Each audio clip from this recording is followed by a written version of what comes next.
નમસ્કાર દર્શક મિત્રો, હું યોગેશ પટેલ લાઈવ ભરૂચ ન્યૂઝ ચેનલમાં આપનું સ્વાગત કરું છું. નિહાળી આજના સમાચાર. ભરૂચ જિલ્લામાં યોજાનાર ધોરણ 10 અને 12 ની બોર્ડની પરીક્ષા માટે ભરૂચ જિલ્લા શિક્ષણ વિભાગ દ્વારા સંપૂર્ણ તૈયારીઓ પૂર્ણ કરી દેવામાં આવી છે. આગામી 26 ફેબ્રુઆરીથી ગુજરાત માધ્યમિક અને ઉચ્ચતર માધ્યમિક શિક્ષણ બોર્ડ દ્વારા લેવાનારી ધોરણ 10 અને 12 ની પરીક્ષાઓની ભરૂચ જિલ્લા શિક્ષણ વિભાગ દ્વારા તૈયારીઓ પૂર્ણ કરી લેવામાં આવી છે. ભરૂચ જિલ્લા શિક્ષણ અધિકારી સ્વાતિબા રાઉલે બોર્ડ પરીક્ષા સંદર્ભે માહિતી આપતા જણાવ્યું હતું કે ભરૂચ જિલ્લામાં ધોરણ 10 બોર્ડની પરીક્ષામાં 32 કેન્દ્રો, 86 બિલ્ડિંગ અને 788 બ્લોકમાં 23,640 વિદ્યાર્થીઓ પરીક્ષા આપશે. જ્યારે ધોરણ 12 સામાન્ય પ્રવાહમાં 12 કેન્દ્રો ખાતે 38 બિલ્ડિંગમાં 325 બ્લોકમાં 9,750 પરીક્ષાર્થીઓ પરીક્ષા આપશે. ધોરણ 12 વિજ્ઞાન પ્રવાહના 4 કેન્દ્રો ખાતે 19 બિલ્ડિંગમાં 159 બ્લોકમાં 3,380 વિદ્યાર્થીઓની પરીક્ષા લેવામાં આવશે. આ માટે તમામ કેન્દ્રના સંચાલકો સાથે મિટિંગ કરી તેમને જરૂરી સૂચના આપવામાં આવી છે. સાથે જ દક્ષિણ ગુજરાત વીજ કંપની, એસટી વિભાગ અને પોલીસ વિભાગ સહિત સંબંધિત વિભાગોને પરીક્ષા દરમિયાન વિદ્યાર્થીઓને અગવડતા ન પડે એ માટે વિશેષ ધ્યાન રાખવાની પણ સૂચના અને માર્ગદર્શન પૂરું પાડવામાં આવ્યું છે. આગામી 26 ફેબ્રુઆરીથી ગુજરાત માધ્યમિક અને ઉચ્ચતર માધ્યમિક શિક્ષણ બોર્ડની એસએસસી તથા એચએસસીની પરીક્ષાઓનો આરંભ થવા જઈ રહ્યો છે. સીબીએસઈ બોર્ડની એસએસસી એચએસસીની પરીક્ષાઓ હાલમાં ચાલુ છે. ત્યારે ભરૂચ શિક્ષણ વિભાગ સંપૂર્ણ રીતે સજ્જ છે. બાળકો સલામત વાતાવરણમાં અને સારી રીતે શાંત માહોલમાં પરીક્ષા આપી શકે તેના માટે કેન્દ્ર સંચાલકો સાથે અમારી મીટિંગ થઈ ગઈ છે. તમામને જરૂરી સૂચનાઓ આપી દેવામાં આવી છે. તમામ વિદ્યાર્થીઓની હોલ ટિકિટ આજથી ડાઉનલોડ કરવામાં આવી રહી છે. હોલ ટિકિટની સાથે અમે બાળકોને કેન્દ્રના ગૂગલ મેપના QR કોડ આપેલા છે, જેથી દરેક બાળક પોતાના કેન્દ્ર સુધી ગૂગલ મેપના સહારે પહોંચી શકે અને ક્યાંય વચ્ચે અટવાય નહીં. આ ઉપરાંત કલેક્ટર સાહેબ સાથે અને એસપી સાહેબ સાથે પણ અમારી મીટિંગ થઈ ચૂકી છે. ભરૂચ પ્રશાસન અને એસપી કચેરી પણ આપણી સાથે છે, જેથી બાળકો સલામત વાતાવરણમાં પરીક્ષા આપી શકે. એસપી સાહેબે 112 નંબર જાહેર કરવા માટે જણાવ્યું છે, જેનાથી બાળકો ક્યાંય પણ અટવાય અને 112 નંબર પર કોલ કરશે તો પોલીસની ટીમ તરત જ તેમની મદદે ગમે ત્યાં પહોંચી જશે અને બાળકને જે કોઈ પણ સમસ્યા હશે, સેન્ટર પર પહોંચવાની સમસ્યા હોય, ટ્રાફિક સમસ્યા હોય કે અન્ય કોઈ પણ મદદની જરૂર હશે તો પોલીસ ખડે પગે તેમના માટે ઉપસ્થિત રહેશે. ભરૂચ જિલ્લા શિક્ષણ અધિકારી કચેરીમાં પણ કંટ્રોલ રૂમની વ્યવસ્થા છે. આ કંટ્રોલ રૂમનો નંબર પણ અમે શેર કરી દઈશું મીડિયામાં. બાળકને કે વાલીને કોઈ પણ પ્રકારની તકલીફ હશે, હોલ ટિકિટ સંબંધી હોય કે કેન્દ્ર સંબંધી હોય કે અન્ય કોઈ પણ પ્રકારની તકલીફ હશે અને જો જિલ્લા કંટ્રોલ રૂમ ઉપર અમને જાણ કરશે તો અમે પણ તેમની મદદ માટે પૂરતી વ્યવસ્થા કરીશું. એ નંબર પણ અમે શેર કરી રહ્યા છીએ. આની સાથે એસટી બસમાં પણ સૂચના અપાઈ ગઈ છે કે બાળકોને સમયસર ટ્રાન્સપોર્ટેશન પૂરું પાડે અને પરીક્ષા માટે સમયસર પરીક્ષા સેન્ટર ઉપર એમને લાવવા લઈ જવાની વ્યવસ્થા કરે. એ ઉપરાંત ભરૂચ રિક્ષા એસોસિએશનના મિર્ઝાભાઈ સાથે ચર્ચા થઈ છે અને એસોસિએશને અમને ખાતરી આપી છે કે કોઈ પણ પરીક્ષાર્થી બાળક જો ટ્રાફિકમાં અટવાયેલું હશે અથવા તો એને ટ્રાન્સપોર્ટેશનની કોઈ તકલીફ હશે તો રિક્ષા એસોસિએશન એમનો એક નંબર આપશે અને એ નંબર પર કોલ કરવાથી બાળકને જે કેન્દ્ર ઉપર જવું હશે એ કેન્દ્ર ઉપર એને લઈ જવાની વ્યવસ્થા કરવામાં આવશે. સાથે વાલીઓને મારે અપીલ કરવાની છે કે માહોલ અત્યારે અફવાઓનો છે. કોઈ પણ અફવાથી ગેરમાર્ગે દોરાવવું નહીં. માહોલને પેનિક કરવાની કોશિશ નહીં કરવાની. બાળક મહત્વનું છે, બાળકની પરીક્ષા મહત્વની છે. પરીક્ષા વિષયક થાય એવી કોઈ પણ પ્રવૃત્તિથી, એવી કોઈ પણ અફવાથી આપણે દૂર રહીશું. બાળક શાંત માહોલમાં સલામતી અનુભવતા પરીક્ષા આપી શકે એના માટે કોઈ પણ પ્રકારની અફવામાં આવવું નહીં, દોડાદોડી કરવી નહીં. પહેલા કોઈ પણ તમને કોઈ પણ પ્રકારની અફવા મળે છે તો પહેલા ખાતરી કરી લો. અમારા કંટ્રોલ રૂમ ઉપર અમને પૂછીને ખાતરી કરી લો અને પછી એ અંગે શું કરવું એ અમારી સાથે ચર્ચા વિમર્શમાં રહેવાનું. બાકી બીજી કોઈ અફવાઓના ગેરમાર્ગે દોરવાઈ અને ખોટા પગલાં ભરવાના નથી. વાલીઓને મારી ખાસ અપીલ છે. ખાસ બીજી પણ એક અપીલ છે કે આ પરીક્ષા દરમિયાન વિદ્યાર્થીઓ લેપટોપથી કે મોબાઈલથી કોને મેઇલ કરે છે કે શું મેઇલ કરે છે એ ઉપર ખાસ જરા નજર રાખશો, જેથી બાળક પરીક્ષાથી ગભરાઈને ખોટા થ્રેટનિંગ ફેક મેલ કરવાથી દૂર રહે. બાળકને સાંત્વના આપો કે પરીક્ષા એ છેલ્લો મુકામ નથી, જીવન ચાલતું રહે છે. આ પરીક્ષામાં ધારો કે નાસીપાસ થવાય તો આગળ બીજી પરીક્ષાઓ આપી શકાય તેમ જ છે. જુલાઈમાં પૂરક પરીક્ષાઓ પણ આવવાની છે. બાળકને ખોટો સ્ટ્રેસ કે ટેન્શન થાય એવું વાતાવરણ ઘરમાં રાખવું નહીં. આ મારી ખાસ નમ્ર અપીલ છે. અંકલેશ્વર જીઆઈડીસીમાં ટેન્કરમાંથી એસિડિક કેમિકલ લિફ્ટ કરતી વખતે લીકેજ થતા અફરાતફરીનો માહોલ સર્જાયો હતો. અંકલેશ્વર જીઆઈડીસીમાં એક ટ્રેડર્સના ટેન્કરમાંથી એસિડિક કેમિકલ લિફ્ટ કરતી વખતે આ એસિડિક કેમિકલ જમીન પર ઢોળાયું હતું. એસિડિક કેમિકલ જમીન પર ઢોળાતા અફરાતફરીનો માહોલ જોવા મળ્યો હતો. આ ઘટના બનતા ટ્રેડર્સ દ્વારા કામદારો બોલાવીને કામદારોને સેફટીના સાધનો વિના ઢોળાયેલ એસિડિક કેમિકલ પર રેતી નાખવા કહેલ. ટ્રેડર્સને જાણ હતી કે આ એસિડિક કેમિકલ છે, તેમ છતાં કામદારોના જીવ અને સેફટીનું વિચારે વગર તેઓને સેફટીના સાધનો વિના કામ કરાવ્યું હતું. અહીં ટ્રેડર્સ કામદારોની સેફટી અને પર્યાવરણ અંગે ગંભીર બેદરકાર હોવાનું પણ સામે આવ્યું છે. જીપીસીબી દ્વારા આ ઘટના અંગે સ્થળ તપાસ કરી સેમ્પલિંગ કરવામાં આવ્યું હતું અને સૂત્રો દ્વારા મળતી માહિતી મુજબ ટ્રેડર્સને નોટિસ પણ પાઠવવામાં આવી હતી. જીપીસીબીની તપાસ બાદ ટ્રેડર્સ દ્વારા ઢોળાયેલ એસિડિક કેમિકલ પર કામદારો પાસે પહેલાં રેતી નંખાવી અને બાદમાં ચૂનો નંખાવવામાં આવ્યો હતો, પરંતુ ઢોળાયેલ એસિડિક કેમિકલના જથ્થાને ભરીને તેનો યોગ્ય નિકાલ કરવાના બદલે ત્યાંને ત્યાં જ રહેવા દીધું હતું અને ત્યાંથી હજારો લોકો વાહનો લઈને પસાર થાય છે તથા અબોલ પશુઓની પણ ત્યાંથી અવરજવર થતી હોય છે. જો આ એસિડિક કેમિકલ ન ઉઠાવવામાં આવે તો તેનાથી કોઈનો જીવ જાય અને કોઈના સ્વાસ્થ્ય પર આડઅસર થશે તો તેનો સીધો જવાબદાર ટ્રેડર્સ જ ગણાશે. ચૈતર વસાવાએ ગુજરાતની ભાજપ સરકાર પર શિક્ષકોની ઘટને લઈને આકરા પ્રહારો કરી પ્રેસ કોન્ફરન્સ કરી હતી. આમ આદમી પાર્ટીના ધારાસભ્ય ચૈતર વસાવાએ આજે વિધાનસભામાં પત્રકાર પરિષદ યોજી જણાવ્યું હતું કે આજે શિક્ષણ મંત્રીએ કેટલાક ગંભીર સવાલો કર્યા હતા અને સરકાર તરફથી તેમના જવાબો મળ્યા હતા. નર્મદા અને દાહોદ જિલ્લો દેશમાં અતિ પછાત જિલ્લાઓમાંથી એક જિલ્લામાંથી છે. આ જિલ્લાઓમાં શિક્ષણનું સ્તર ખરાબ હોવાથી આ જિલ્લાઓ પછાત રહી ગયા છે. તો શિક્ષકો મુદ્દે મેં સવાલ કર્યો હતો અને તેના જવાબમાં સરકાર તરફથી જવાબ મળ્યો હતો કે નર્મદામાં 549 શિક્ષકોની ઘટ છે અને દાહોદમાં 1284 શિક્ષકોની ઘટ છે. ત્યારબાદ પેટા પ્રશ્નમાં અમે પૂછ્યું કે કેટલીક શાળાઓની શિક્ષક, તો જવાબ મળ્યો હતો કે નર્મદા જિલ્લામાં 145 શાળાઓ એક શિક્ષકથી ચાલે છે. વિચાર કરો કે એક શાળામાં 1 થી 5 ધોરણ હોય કે 1 થી 8 ધોરણ હોય તો એક શિક્ષક કઈ રીતે બધાને ભણાવશે? અને શિક્ષક તો સરકારી મિટિંગોમાં જશે અને એસઆઈઆરની કામગીરી કરવા જશે, તો એવા સમયે બાળકોને કોણ ભણાવશે? ગરવી ગુજરાતની આ વરવી વાસ્તવિકતાને નર્મદા હોય, દાહોદ હોય, છોટાઉદેપુર હોય, પંચમહાલ હોય કે ભરૂચ હોય કે ડાંગ હોય, આ દરેક જગ્યા આદિવાસી વિસ્તારોમાં શિક્ષકોની ઘટ છે અને સરકારે આજે આ વસ્તુ સ્વીકારી છે. એની વૈકલ્પિક વ્યવસ્થાઓ મુદ્દે સરકાર જણાવે છે કે હજુ એક કામ વિચાર હેઠળ છે. આના પરથી દેખાઈ રહ્યું છે કે સરકાર શિક્ષકોની ઘટને લઈને ગંભીર. વધુમાં ધારાસભ્ય ચૈતર વસાવાએ જણાવ્યું હતું કે શાળાઓમાં વિદ્યાર્થીઓ માટે ઓરડાઓ પણ નથી.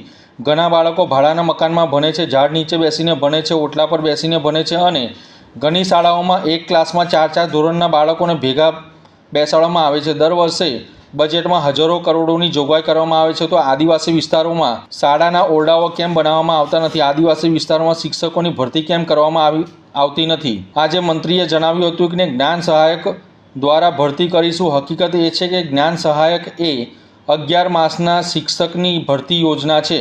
જો શિક્ષક પોતે કરાર પર હશે અને કાયમી નહીં હોય તો એ શિક્ષક પોતાના કેરિયરની ચિંતામાં હશે તો પછી તે બાળકોને સારી રીતે કેવી રીતે ભણાવી શકશે? આ સવાલ અમે ગુજરાતની સરકારને પૂછીએ છીએ. 30 વર્ષની ભાજપની સરકાર આદિવાસી વિસ્તારોમાં સરકારી શાળાઓમાં ઓરડા પૂરા પાડવામાં અને શિક્ષકો પૂરા પાડવામાં સદંતર નિષ્ફળ ગઈ છે. હવે જનતાએ જાગવું પડશે અને સરકાર પાસે આ શિક્ષકોની ઘટ અંગે જવાબ પણ માંગવો પડશે, તેમ જણાવ્યું હતું. આજે વિધાનસભાના સન્માન્ય ગૃહમાં જ્યારે પ્રશ્નોત્તરી હતી તેમાં મારો જે પ્રશ્ન હતો અને ગુજરાત સરકારના શિક્ષણ મંત્રીએ જે જવાબ આપ્યો છે, હું તે વાત અહીં રજૂ કરવા ઉપસ્થિત થયો છું. નર્મદા જિલ્લો, દાહોદ જિલ્લો એ દેશના અતિ પછાત જિલ્લાઓમાં પણ 1 થી 10માં નર્મદા અને દાહોદ જિલ્લાનું નામ આવે છે. ત્યારે એમાં પછાત રહેવાનું સૌથી મહત્વનું જો કોઈ કારણ હોય તો શિક્ષણનું સ્તર કથળતી હાલત એ નર્મદા અને દાહોદ જિલ્લાનું પછાતપણું રહેવાનું કારણ છે. આજે તમે જોઈ શકો છો નર્મદા જિલ્લામાં 549 શિક્ષકોની ઘટ છે. એ જ પ્રકારે દાહોદમાં 1284 શિક્ષકોની ઘટ છે. એ જ પ્રકારે પેટા પ્રશ્નમાં માન્ય મેં પૂછ્યું કે કેટલી શાળાઓ એક શિક્ષકથી ચાલે છે, તો નર્મદા જિલ્લામાં 145 શાળાઓ એક શિક્ષકથી ચાલે છે. હવે તમે વિચાર કરો, એક શાળામાં 1 થી 5 ધોરણ હોય, 1 થી 8 ધોરણ હોય, એક શિક્ષક કયા ધોરણને ભણાવશે? એ વસ્તી ગણતરી કરવા જશે, SIR ની કામગીરી કરવા જશે, સરકારી મિટિંગોમાં જશે, તો બાળકોને ભણાવશે કોણ? ગરવી ગુજરાતની આ વરવી વાસ્તવિકતા છે કે નર્મદા હોય, દાહોદ હોય, છોટાઉદેપુર હોય, પંચમહાલ હોય, ભરૂચ હોય કે ડાંગ હોય, આદિવાસી વિસ્તારોમાં સરકારી શાળાઓમાં સરકારે સ્વીકાર્યું કે આટલા શિક્ષકોની ઘટ છે અને એની વૈકલ્પિક વ્યવસ્થાઓ સરકાર એવું જણાવે છે કે વિચારણા હેઠળ છે. તમે વિચાર કરો, સરકાર એમાં ગંભીરતા નથી. ત્યારે આ વરવી વાસ્તવિકતા છે. શાળાઓમાં વિદ્યાર્થીઓ માટે ઓરડાઓ પણ નથી. બાળકો ભાડાના મકાનમાં ભણે છે, ઝાડ નીચે ભણે છે, ઓટલા પર બેસીને ભણે છે. એક ક્લાસરૂમમાં 4 ધોરણોને બેસાડીને ભણાવવામાં આવે છે. આ વરવી વાસ્તવિકતા ગુજરાતની છે. ગુજરાતની સરકારે સ્વીકારવું પડશે. દર વર્ષે બજેટોમાં હજારો કરોડ રૂપિયાની જોગવાઈઓ કરવામાં આવે છે, તો પછી આદિવાસી વિસ્તારોની શાળાના ઓરડા કેમ બનાવવામાં નથી આવતા? આદિવાસી વિસ્તારોમાં શિક્ષકોની ભરતી કેમ કરવામાં નથી આવતી? આજે માન્ય મંત્રીશ્રીએ કીધું કે જ્ઞાન સહાયકો દ્વારા ભરતી કરીશું, જ્ઞાન સહાયક યોજનામાં શિક્ષકની નિમણૂક કરીશું. જ્ઞાન સહાયક એ 11 માસના કરાર આધારિત શિક્ષકની ભરતી છે. હવે તમે વિચાર કરો, બાળકનું ભવિષ્ય બનાવનાર શિક્ષક જ કરાર પર હશે તો 11 માસ પછી એની કેરિયરની ચિંતામાં એ બાળકોને ભણાવી શકશે? બાળકોનું શું ભવિષ્ય બનાવી શકશે? આ સવાલ અમે ગુજરાતની સરકારને પૂછીએ છીએ. 30 વર્ષથી ભારતીય જનતા પાર્ટીની સરકાર છે, છતાં આદિવાસી વિસ્તારોમાં સરકારી શાળાઓના ઓરડા પૂરા પાડવામાં અને શિક્ષકો પૂરા પાડવામાં આ સરકાર સદંતર નિષ્ફળ ગઈ છે અને એ પ્રકારે જનતાએ જાગવું પડશે, સરકાર પર જવાબ માંગવો પડશે. એ અમારી આજની માધ્યમથી આપ સૌને વિનંતી છે. અંકલેશ્વરની કિચન કબાના હોટલની પાછળ એક ભંગારિયા દ્વારા હેઝાર્ડયુક્ત કેમિકલ વેસ્ટનો ગેરકાયદેસર નિકાલ કરવામાં આવ્યો હતો. અંકલેશ્વરના હાઈવે પર આવેલી હોટલ કિચન કબાનાની પાછળના ભાગે આવેલ નહેરની નજીકમાં એક ભંગારિયા દ્વારા આલ્કલાઇન યુક્ત હેઝાર્ડ વેસ્ટનો ગેરકાયદેસર રીતે નિકાલ કર્યો હતો અને કન્ટામિનેટેડ હેઝાર્ડયુક્ત બેરલો અને પ્લાસ્ટિક વેસ્ટની જથ્થાનો પણ નિકાલ કરવામાં આવ્યો હતો. આ ઘટના અંગે તપાસ કરતા સ્થળ પર પડેલા હેઝાર્ડ વેસ્ટનો 15 થી 20 કિલો જેટલો જથ્થો ગેરકાયદેસર રીતે ખુલ્લી જમીન પર નિકાલ કરવામાં આવ્યો હતો. ખુલ્લી જમીન પર નિકાલ કરવામાં આવતા જમીનનું પ્રદૂષણ પણ ફેલાયું હતું. દ્વારા આવા ભંગારિયાઓ પર જીપીસીબી દ્વારા તાત્કાલિક સ્થળ તપાસ કરીને જવાબદાર ભંગારિયા અને જે તે કંપનીમાંથી આ વેસ્ટ લાવવામાં આવ્યો હોય તે કંપની સામે કડકમાં કડક કાર્યવાહી કરવામાં આવે, જેથી પ્રદૂષણ ફેલાવતા ભંગારિયાઓ આવા કૃત્યો કરતા અટકાવી શકાય છે. અંકલેશ્વરમાં મહારાષ્ટ્રીયન સેવા મંડળ દ્વારા છત્રપતિ શિવાજી મહારાજની જન્મ જયંતિની ઉજવણી કરવામાં આવી હતી. અંકલેશ્વરના મહારાષ્ટ્રીયન સેવા મંડળ અને અંકલેશ્વર તથા હિન્દુ ધર્મપ્રેમી જનતા અને વિવિધ સામાજિક સંસ્થાઓના સહયોગથી છત્રપતિ શિવાજી મહારાજની જન્મ જયંતિ નિમિત્તે શોભાયાત્રા અને બાઇક રેલીનું આયોજન કરવામાં આવ્યું હતું. અંકલેશ્વર જીઆઈડીસીમાં આવેલ અટલજી જોગર્સ પાર્ક ખાતે આવેલ શિવાજી મહારાજની પ્રતિમાને પુષ્પાંજલિ અર્પણ કરી મહાઆરતી સાથે શોભાયાત્રાની રેલી કાઢવામાં આવી હતી. આ પ્રસંગે પ્રદેશ ભાજપની કારોબારી સમિતિના સભ્ય મારુતિસિંહ અતોડરિયા, નોટિફાઈડ એરિયાના ભાજપના પ્રમુખ જય તેરૈયા, મહારાષ્ટ્રીયન સેવા મંડળના ટ્રસ્ટીઓ નાથુભાઈ દોરીક તેમજ વ્યવસ્થાપક કમિટીના સભ્યો, સંતો અને મહંતો ઉપસ્થિત રહ્યા હતા. શોભાયાત્રા વિવિધ વિસ્તારોમાં ફરી હતી, જેમાં મોટી સંખ્યામાં યુવાઓ અને આગેવાનો જોડાયા હતા. શોભાયાત્રા અને બાઇક રેલી જીઆઈડીસી વિસ્તારમાં ફરી કોસંબડી ગામ પાસે સમાપન કરવામાં આવ્યું હતું. આજે 19 ફેબ્રુઆરી 2026 શ્રી શિવાજી મહારાજની જન્મજયંતિ. આ નિમિત્તે મહારાષ્ટ્રીયન સેવા મંડળ અંકલેશ્વર દ્વારા અંકલેશ્વર જીઆઈડીસી એરિયામાં ભવ્ય શોભાયાત્રા બાઇક રેલીનું આયોજન કરવામાં આવેલ છે. સર્વ ધર્મપ્રેમી જનતા અને સહયોગી સંસ્થાઓના સહકારથી આ ભવ્ય રેલીનું આયોજન કરવામાં આવ્યું છે. આ રેલી અંકલેશ્વર, જ્યાં અમારા શ્રી છત્રપતિ શિવાજી મહારાજનું પુતળું અમે ઊભું કર્યું છે, ત્યાંથી શરૂ થઈને અંકલેશ્વર જીઆઈડીસીના વિવિધ વિસ્તારોમાં ફરી છેલ્લે કોસંબડી તળાવ પાસે એનું સમાપન થશે. આ શોભાયાત્રા અમે શિવાજી મહારાજની પ્રાણ પ્રતિષ્ઠા કર્યા પછીનો સૌથી મોટો પ્રોગ્રામ છે અને આમાં અમને સૌને સહકાર માટે અપીલ કરેલી છે અને મોટી સંખ્યામાં લોકો આવીને આજે આ ભવ્ય રેલીને અતિ ભવ્ય બનાવવાની કોશિશ કરવાના છીએ. તો બધાને અમારું સહર્ષ આમંત્રણ છે. જય શિવરાય, જય ભવાની, જય ભવાની, જય શિવાજી, જય ભવાની, જય શિવાજી. સુદર્શન ગુજરાત પ્રાઇવેટ લિમિટેડ કંપનીના CSR ફંડમાંથી કૌશલ્ય વિકાસ કેન્દ્રનો આજરોજ પ્રારંભ કરવામાં આવ્યો હતો. અંકલેશ્વર ખાતે જલધારા ચોકડી નજીક સુકુશલ કૌશલ્ય વિકાસ કેન્દ્રનું જિલ્લા વિકાસ અધિકારીની ઉપસ્થિતિમાં પ્રારંભ કરવામાં આવ્યો હતો. સુદર્શન ગુજરાત MFG પ્રાઇવેટ લિમિટેડના CSR ફંડમાંથી સ્થાપિત આ કેન્દ્રનું ઉદ્ઘાટન જિલ્લા વિકાસ અધિકારી યોગેશ કાપસેના હસ્તે રિબિન કાપી દીપ પ્રાગટ્ય કરી કરવામાં આવ્યું હતું. આ પ્રસંગે SDM BA Jadeja, Ankleshwar industries એસોસિએશનના પ્રમુખ વિમલ જેઠવા, સુદર્શન ગુજરાત કંપનીના ડિરેક્ટર DK રાણા, ચેરમેન અને મેનેજિંગ ડિરેક્ટર રાજેશ રાઠી તેમજ ગ્લોબલ હેડ શિવાલિકા રાજે સહિત આમંત્રિત મહેમાનો ઉપસ્થિત રહ્યા હતા. સુકુશલ કૌશલ્ય વિકાસ કેન્દ્ર દ્વારા યુવાનોને રોજગારલક્ષી તાલીમ આપવામાં આવશે, જેના થકી સ્થાનિક યુવાનોને કુશળતા વિકાસ અને રોજગારીના નવા અવસર ઉપલબ્ધ થશે. જિલ્લા વિકાસ અધિકારીએ પોતાના સંબોધનમાં કૌશલ્ય આધારિત શિક્ષણના મહત્વ પર પ્રકાશ પાડ્યો હતો અને કંપનીના CSRના ઉપક્રમને પ્રશંસનીય ગણાવ્યો હતો. ઝઘડિયાના રાણીપુરા ગામે ખાણ ખનીજ વિભાગ દ્વારા કબજે લેવામાં આવેલ સાધનો પૈકી નાવડી ગુમ થતા ચકચાર મચી જવા પામી છે. ઝઘડિયા તાલુકાના રાણીપુરા ગામે નર્મદામાંથી ગેરકાયદેસર રેત ખનન થતું હોવાની ફરિયાદ રાણીપુરાના ગ્રામજનો દ્વારા જિલ્લા ખાણ ખનીજ વિભાગ સહિત અન્ય સંબંધિત વિભાગોમાં કરવામાં આવતા ખાણ ખનીજ વિભાગ દ્વારા સ્થળ ઉપરથી રેત ખનનના વપરાશ હિટાચી મશીન, યાંત્રિક જેવા સાધનો જપ્ત કરવામાં આવ્યા હતા, જ્યારે પાઇપ, બેરલ વગેરે સાધન સામગ્રી પણ જપ્ત કરી ન હતી. ફક્ત હિટાચી અને યાંત્રિક નાવડી જેવા સાધનો જપ્ત કરીને કાયદેસરની કાર્યવાહી હાથ ધરવામાં આવી હતી.